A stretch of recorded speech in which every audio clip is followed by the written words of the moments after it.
intake install. So the filter was just dirty on this. I went online, found one for 80 bucks, but then on Boxing Day I found a whole intake system for 150 bucks. So I was like, you know what, intake comes with a filter, we might as well give it a try. Worst case, we don't like it, after a couple years of when the filter gets dirty, we could always put the old system back and then just replace the filter. But yeah, this is going to be great. So first I'm going to do is just remove the old system. So first thing I'm going to do is, there's a couple clips down here. One, undo that.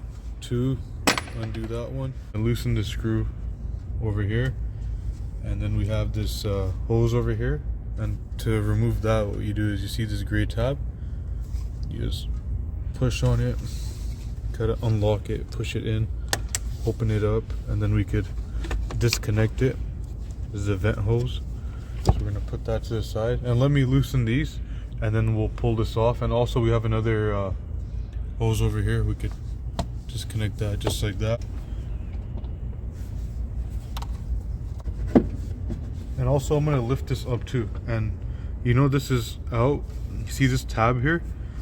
You kind of just have to clear it and then pull out, and this will basically come out from this side over here. And before we get any further, I'm just gonna inspect the new intake and the old intake. Let's look at the similarities and the differences. So it looks like on this one we don't have a mass airflow sensor, but the tubing they gave us has a hole for a mass airflow sensor. So we just have to confirm that before we start doing modifications and stuff. Otherwise that's going to be a pain. Alright guys, so the next step over here is we're going to get rid of our old air filter, and we come down to the box here. So every intake system is different. For us, I chose this intake system because we retain our lower air box, and the new intake system basically sits in like this, and it sits on top of this air box, and the clips also clip onto this.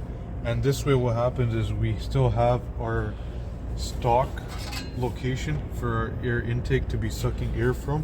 What I wanted to show you guys was that this intake is for 2011 to 2019, I believe, or 2018 Ford Explorer. So the reason why we have this mass airflow sensor is because I remember, because we had a 2011 Ford Explorer. The 2011 Ford Explorer has a mass airflow sensor, or this one doesn't. So the good thing with this Spectre air intake is they give us this plug. We plug this and we could put our screws there, and that's basically good to go. Okay guys, so we installed the heat shield on this part over here. So they give you two heat shields, one that goes around where the intake tube is gonna go, and one that goes at the top over here. And the other thing too is, what we have to do is you have to assemble this part.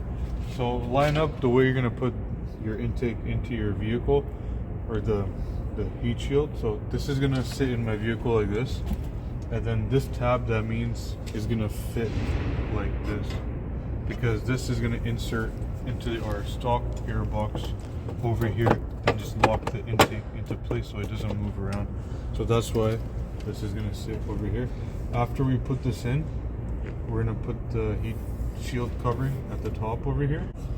Also, our new coupler is right over here. We're not going to be using the factory one. We're going to be using this new one because it goes from small to a little bit bigger to fit the bigger size intake tube.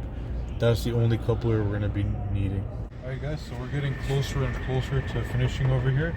So we put the heat shield around the top over here, the one they provided. You will need to cut it, so I cut mine right here. And over here we installed a heat shield around this too. This is where our intake tube's gonna be. And we got our bracket installed over here. And this piece fits inside exactly the same way you took your old top of the air box out. So you're gonna put it in the exact same way, even your seam clips.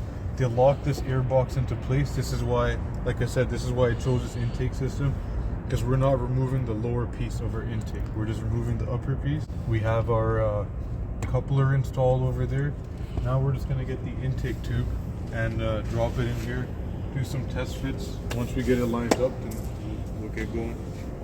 All right, I am test fitting right now. but we're gonna go ahead and try it. We're gonna slide this side in, so the mass airflow side in over here. And then we're gonna kind of line it up, get it over here. And I'm not gonna be tightening any screws right now. This is a test fit just to make sure everything fits nice.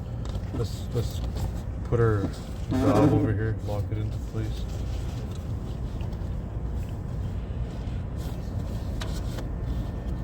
Kind of don't like the way this fits. It makes it kind of tight, but should be okay. It is plastic. Let's see if it's locked. No, it's not locked. I heard the click now. Okay. Alright, that's good. And then they also give us a new hose for this, so we can remove this one. They provide us with a longer one. We're not going to throw any of this away. So we got our new longer one over here. So we could put this part like that. And then we could put this one over here. Extends it into there. That's perfect. If you guys want, you can cut it. I think I'll leave it like that. And then also they provide us with this clamp. And I'm gonna say it was for this side over here, because this is kind of loose, so right here. And then we could tighten this up right over here too. And that will be perfect. Alright guys, the air intake is in. A pretty easy install. Only issue I had was just trying to line this up. I wish there was a better design for this, because it really doesn't want to clamp on there. So the way I got this on was I had it set up a certain way where the intake tube was kind of lifted up a little bit, which was causing this to, well, not slide out, but if I were to put my finger on it and pull on it, it would slide out very easily. So what I decided to do was loosen this screw over here on the coupler, push down on this side, put my hand on it, and then tie on this screw. So that way it kind of forces, even though this is kind of loose, it kind of forces it to stay in, which is what we want. Intake is in. Little tight fit over here, but I mean, you know, nothing we can't deal with. So fits good. Everything is tight. The mass airflow sensor cover piece is on there nice and tight. It fits in very good.